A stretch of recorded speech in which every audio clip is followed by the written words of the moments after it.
Istana Presiden itu dan lapangan upacara itu sudah sekitar 83%.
HUT RI, Pak. Ya, Bagaimana Pak dengan kesiapan lapangan upacara? ya. Terus Tadi yang saya pembangunan? bilang ya, Istana Presiden itu dan lapangan upacara itu sudah sekitar 83%.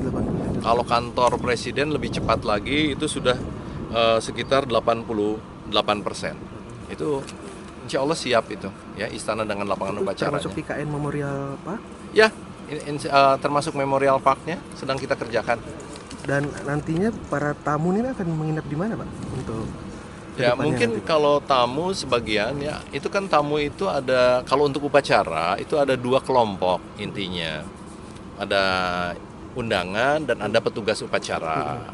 Kalau undangan saya kira kalau di sana di KIPP itu ada hotel yang kapasitasnya 200. Tapi selebihnya seandainya menginap tentu saja mungkin di Balikpapan. Di Balikpapan. Kemudian untuk para petugas upacara dan sebagainya yang nanti menyiapkan upacara akan menginapnya itu rencananya di apartemen ya, sebagian apartemen kita gunakan dan juga di beberapa building kantor kita manfaatkan untuk tinggal. Kapan Pak untuk IKN sendiri Apanya? targetkan rampung ini kapan sih, Pak? Akhir Juli ya, Juli. akhir Juli ini kita insya Allah Merampungkan segala sesuatunya ya, Pak, untuk yang berkaitan dengan itu ya, Siap. persiapan 17. Di antara banyak sumber informasi, kami layak dipercaya. Karena kami menggali lebih dalam, berpihak pada kebenaran, berpegang pada data dan fakta, agar layak Anda jadikan referensi. Kompas TV, independen, terpercaya.